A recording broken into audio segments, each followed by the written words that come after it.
ನಮಸ್ಕಾರ ಮಕ್ಕಳೇ, ಎಲ್ರಿಗೂ ಮತ್ತೊಮ್ಮೆ ಸ್ವಾಗತ ವಿಮರ್ಶಾತ್ಮಕ ಚಿಂತನೆಯುಳ್ಳ ಒಂದು ಸೆಷನ್ಗೆ. ನಿಮ್ಮೊಟ್ಟಿಗೆ ನನ್ನ ಸ್ಕ್ರೀನ್ ಅನ್ನ ಶೇರ್ ಮಾಡ್ತಾ ಇದ್ದೀನಿ. ಎಸ್, ಎಲ್ರಿಗೂ ನನ್ನ ಸ್ಕ್ರೀನ್ ಕಾಣಿಸ್ತಾ ಇದೆ ಅಂತ ಅನ್ಕೋತೀನಿ. ಇವತ್ತಿನ ಸೆಷನ್ ಅಲ್ಲಿ ಮಕ್ಕಳೇ ನಿಮಗಿರೋದು ಈ ಒಂದು ಪ್ರಶ್ನೆಯನ್ನ ಚಿಂತನೆ ಮಾಡಿ ಬಗೆಹರಿಸಿರಿ. ಓಕೆ, ಪ್ರಶ್ನೆ ಇಲ್ಲಿ ಹೀಗಿದೆ ನೋಡಿ ಮಕ್ಕಳೇ. ಒಂದು ವೇಳೆ 3 ಸೇಬುಗಳು ಒಂದು ಕಲ್ಲಂಗಡಿಗೆ ಸಮವಾಗಿದ್ದರೆ ಮತ್ತು ಒಂದು ಕಲ್ಲಂಗಡಿ 12 ಕಿತ್ತಳೆ ಹಣ್ಣುಗಳು ಆಗಿದ್ದರೆ ಒಂದು ಸೇಬಿಗೆ ಎಷ್ಟು ಕಿತ್ತಳೆ ಹಣ್ಣುಗಳು ಸಮವಾಗಿರುತ್ತವೆ? 3 ಸೇಬುಗಳು ಕೂಡಿಸಿದ್ರೆ ಒಂದು ಕಲ್ಲಂಗಡಿ ಏನಾಗಿದೆ? 12 ಕಿತ್ತಳೆ ಹಣ್ಣುಗಳ ಸಮವಾಗಿದೆ. ಹಾಗಾದ್ರೆ ಒಂದು ಸೇಬು ಎಷ್ಟು ಕಿತ್ತಳೆ ಹಣ್ಣಿಗೆ ಸಮವಾಗಿರಬಹುದು?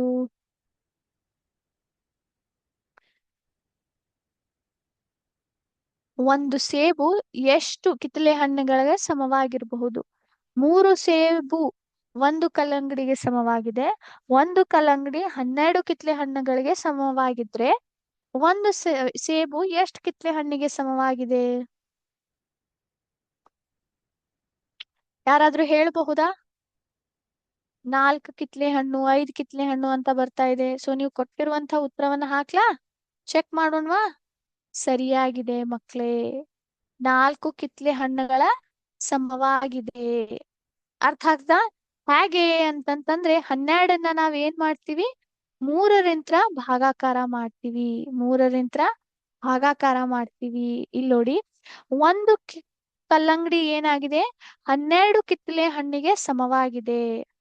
ಒಂದು ಕಲ್ಲಂಗಡಿ ಹಾಗಿದ್ರೆ ಏನಾಯ್ತು? 3 ಸೇಬುಗಳಾಗಿರುವುದರಿಂದ 3 ಸೇಬುಗಳು ಏನಾಗ್ತವೆ? 12 ಕಿತ್ತಳೆ ಹಣ್ಣುಗಳಿಗೆ ಸಮವಾಗಿರ್ತವೆ. ಹಾಗಾಗಿ ನಾವ್ ಏನ್ ಮಾಡ್ತೀವಿ?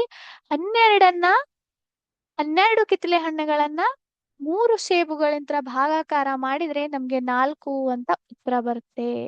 ಓಕೆ, ಮುಂದಿನ ಪ್ರಶ್ನೆ ಎಲ್ಲಿದೆ ನೋಡಿ. ಚಿಹ್ನೆ ಸಮೀಕರಣ ಮಾಡೋದು. ಓಕೆ, ಇಲ್ಲಿ ಗಮನಿಸಬಹುದು, ಚಿಹ್ನೆಗಳ ಮೌಲ್ಯಗಳನ್ನು ಕಂಡುಹಿಡಿಬೇಕು. ಕೊಟ್ಟಿರುವಂತ ಏನ್ ಚಿಹ್ನೆಗಳಿದಾವಲ್ಲ ಅದರ ಒಂದು ಮೌಲ್ಯಗಳನ್ನ ಕಂಡುಹಿಡಿಬೇಕು. 2 ಸ್ಟಾರ್, ಒಂದು ಸ್ಟಾರಕ್ಕೆ ಮತ್ತೊಂದು ಸ್ಟಾರ್ ಕೂಡಿಸಿದ್ರೆ ಎಷ್ಟು ಬಂತು? 10 ಬಂತು. ಒಂದು ಸ್ಟಾರಕ್ಕೆ ಒಂದು ಚೆಂಡನ್ನ ಕೂಡಿಸಿದ್ರೆ 14 ಬಂತು. ಚೆಂಡಲ್ಲಿ ಒಂದು ತ್ರಿಕೋಣ ಕಳೆದ್ರೆ 3 ಬಂತು. ಹಾಗಾದ್ರೆ ತ್ರಿಕೋಣ ಮೌಲ್ಯ ಎಷ್ಟು ಮಕ್ಕಳೇ? ತ್ರಿಕೋಣದ ಮೌಲ್ಯ ನಿಮ್ಗೆ ಗೊತ್ತಾಗ್ಬೇಕು ಅಂದ್ರೆ ಮೊದಲಿಗೆ ನೀವೇನ್ ಮಾಡ್ಬೇಕು? ಚೆಂಡನ ಬೆಲೆಯನ್ನ ಕಂಡುಹಿಡಿಬೇಕು. ಚೆಂಡನ ಬೆಲೆಯನ್ನ ಕಂಡುಹಿಡಿಬೇಕು ಅಂದ್ರೆ ನೀವು ಏನ್ ಮಾಡ್ಬೇಕು?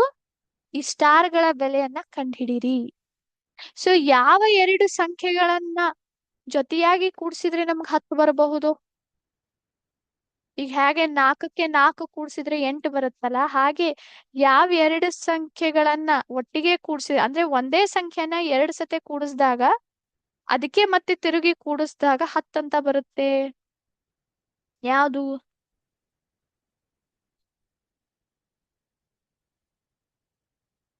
ಹೇಳ್ಬೋದಾ? 5 ಇರಬಹುದಲ್ಲ. 5 + 5 = 10 ಆಯ್ತು. ಸ್ಟಾರ್ ಬೆಲೆ 5 ಆದ್ರೆ ಚೆಂಡ್ ಬೆಲೆ ಎಷ್ಟಿರಬಹುದು? ಉತ್ತರ 14 ಬರ್ಬೇಕು. 5ಕ್ಕೆ ಎಷ್ಟನ್ನ ಕೂಡಿಸಿದ್ರೆ 14 ಅಂತ ಬರುತ್ತೆ?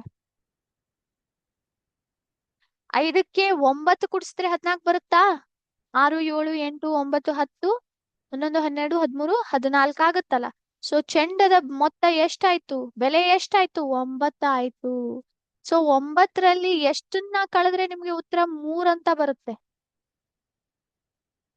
9ರಲ್ಲಿ 6 ಕಳೆದ್ರೆ 3 ಅಂತ ಬರುತ್ತಾ? ಚೆಕ್ ಮಾಡೋಣವಾ 6 ಸರಿಯಾದ ಉತ್ತರ ಆಗಿದೆಯೋ ಇಲ್ಲೋ ಅಂತ? ಎಸ್, ಸರಿಯಾಗಿದೆ ನೋಡಿ ಮಕ್ಕಳೇ. ಓಕೆ, ಕೊನೆಯ ಪ್ರಶ್ನೆ.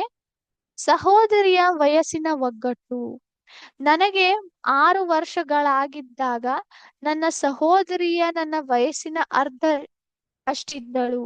ಈಗ ನನಗೆ 70 ವರ್ಷಗಳು. ಹಾಗಾದ್ರೆ ಈಗ ನನ್ನ ಸಹೋದರಿಯ ವಯಸ್ಸು ಎಷ್ಟು?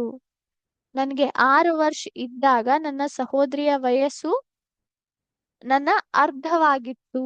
ಅಂದ್ರೆ ಅವಳಿಗೆ 6 ಅಕ್ಕನ ವಯಸ್ಸಿದ್ರೆ ತಂಗಿಯ ವಯಸ್ಸು ಎಷ್ಟಾಗಿತ್ತು? ಅದರ ಅರ್ಧ ಅಂದ್ರೆ 3 ವರ್ಷ ಆಗಿತ್ತು.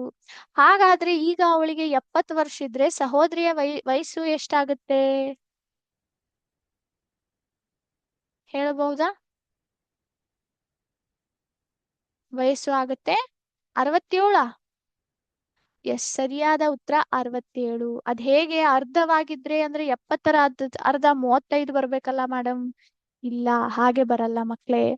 6 ವರ್ಷಗಳಿದ್ದಾಗ ಅವಳ ವಯಸ್ಸು ಅರ್ಧದಷ್ಟಿದ್ದಳು ಅಂತಂದ್ರೆ 6ರ ಅರ್ಧ ಮಾಡಿದ್ರೆ 3 ಬರುತ್ತೆ ಮಕ್ಳೇ. ಅಂದ್ರೆ ಸಹೋದರಿ ಮತ್ತು ಅವಳ ಒಂದು ಅಕ್ಕ, ಹೌದಾ?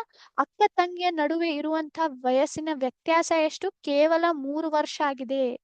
ಹಾಗಾದ್ರೆ 70 ವರ್ಷ ಅಕ್ಕಳಿದ್ಲೆ ಅಂದ್ರೆ ಅವಳ ಸಹೋದರಿ ಕೇವಲ 3 ವರ್ಷ ಚಿಕ್ಕದಾಗಿರುತ್ತೆ, ಅಂದ್ರೆ ಅವಳ ವಯಸ್ಸು ಚಿಕ್ಕವಾಗಿರುತ್ತೆ. ಹೌದಾ ಇಲ್ವೋ? 3 ವರ್ಷ ಕಡಿಮೆ ವಯಸ್ಸಿನಕ್ಕೆ ಅವಳು ಇರ್ತಾಳೆ. ಹಾಗಾಗಿ 70ರಲ್ಲಿ 3 ಕಳೆದ್ರೆ 67 ವರ್ಷ ಆಯ್ತು ಮಕ್ಳೇ. ಓಕೆ. ಸೊ ಎಲ್ರಿಗೂ ಇವತ್ತಿನ ಒಂದು ವಿಮರ್ಶಾತ್ಮಕ ಚಿಂತನೆಯುಳ್ಳ ಸೆಷನ್, ಕ್ರಿಟಿಕಲ್ ಥಿಂಕಿಂಗ್ ಸೆಷನ್ ಇಷ್ಟ ಆಗಿದೆ ಅಂತ ಅನ್ಕೋತೀನಿ. ಮತ್ತೆ ಮುಂದಿನ ಸೆಷನ್ ಅಲ್ಲಿ ಭೇಟಿಯಾಗೋಣ ಮಕ್ಳೇ.